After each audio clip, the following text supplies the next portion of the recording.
Haruto Sakamoto had forgotten what quiet felt like. For 2 years, the Tokyo skyline, once a comfort, had become a reminder of everything he had lost. His wife, Eri, taken from him in a car accident that shattered the world he had built. The home he returned to every evening felt too silent. The office too large, the city too crowded and yet unbearably empty. One night, after another long meeting where his staff looked at him with a mix of respect and worry, Haruto made a decision. He booked a flight to South Africa.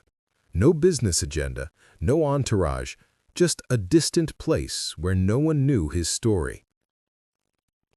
Durban greeted him with warmth he hadn't expected. The sea breeze, the laughter, the rhythm of waves against the shore.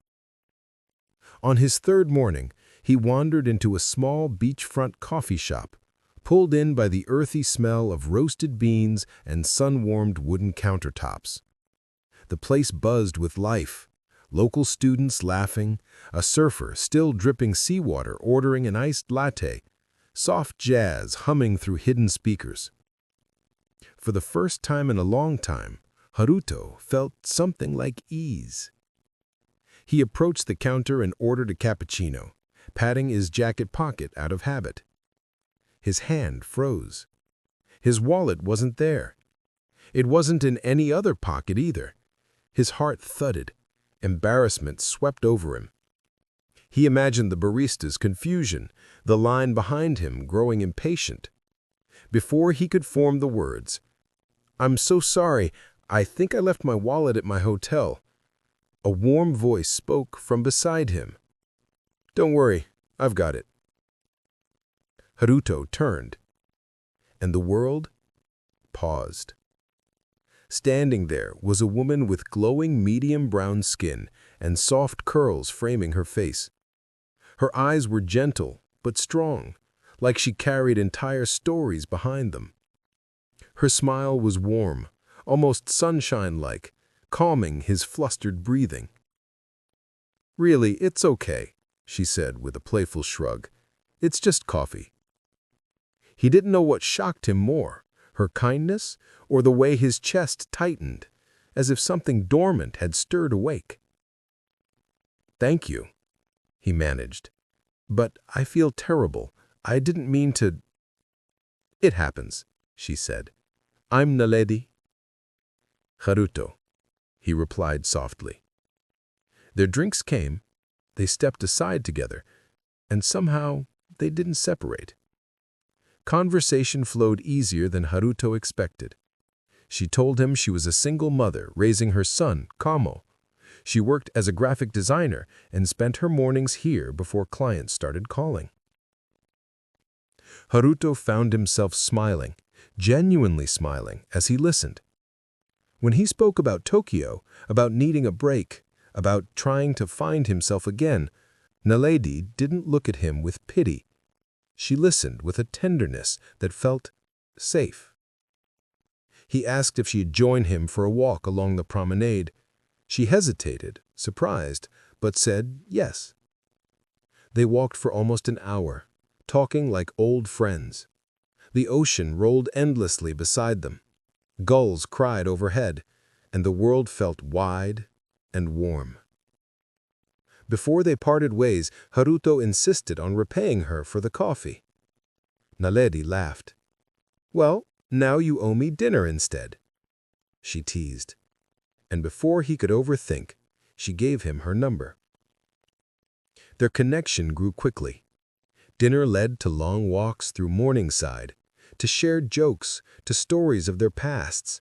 Naledi showed him the city through her eyes, the street art under the freeway bridge, the hidden bookshop cafe, the sunsets on the pier. Haruto found himself healing in moments he didn't expect. The way Naledi talked about her dreams, the way she spoke of her son with fierce love, the way she listened, really listened, when he spoke about grief. One afternoon, she introduced him to Kamo, her bright-eyed 7-year-old who immediately challenged Haruto to a game of beach soccer. Haruto tried to explain he wasn't very good. Kamo shrugged. Neither am I. That's why you'll fit in. Naledi watched them play, her heart warming at the sight of Haruto laughing, full belly laughter as Kamo ran circles around him. Love didn't come suddenly. It came gently, like waves smoothing stone. Slow, steady, patient. But one evening, standing on the pier with the wind whipping her curls, Naledi looked up at him and whispered, "Haruto, I think I'm falling in love with you." His breath caught. "I never thought I would love again, but meeting you, it feels like life is giving me a second chance." They kissed with the sound of the ocean rising around them, a kiss filled with gratitude, grief, hope, and the promise of something new. Months passed. Their worlds merged. Haruto extended his stay, then extended it again. He met Naledi's family, her mother who eyed him suspiciously at first, then hugged him warmly, her brothers who questioned him fiercely before offering him a beer, the aunties who teased Naledi mercilessly. Haruto felt something he hadn't felt in years, belonging.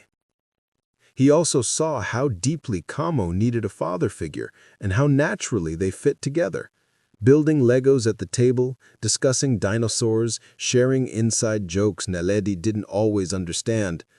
One evening, as they were cleaning up from dinner, Haruto knelt beside Naledi. Not planned, not grand, just true. "Naledi, will you marry me?" Her hands flew to her mouth, eyes filling with tears. "Yes," she whispered. 1,000 times yes. Kamo burst into the room. "Does this mean he's staying forever?" Haruto smiled. "If you'll have me." Kamo threw his arms around him. "That's a yes." They moved to Japan 6 months later. At first, Naledi felt overwhelmed. New language, new culture, new everything. But Haruto's family embraced her with gentle affection and deep respect. Her mother taught her Japanese recipes. Her father insisted on teaching Kamo how to fly a kite the traditional way. Tokyo became home slowly but surely. Then came the morning Naledi held her pregnancy test in her hands, shaking, tears streaming down her face. Haruto froze when he saw her. "Naledi, what's wrong?" She held the test forward. "We're having a baby." Haruto fell to his knees, pulling her close as he cried into her belly, tears of healing, joy, and completeness. Their daughter was born in spring. A tiny, perfect girl with soft curls and bright brown eyes. They named her Aiko, meaning beloved child. Haruto held her against his chest and whispered, "You filled the last empty space in my heart." Naledi kissed his forehead, tears slipping down her cheeks. "Your world is complete, and so is mine." Kamo peered over Haruto's shoulder.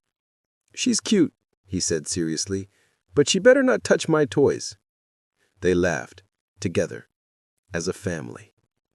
Life became a beautiful mix of Durban and Tokyo energy.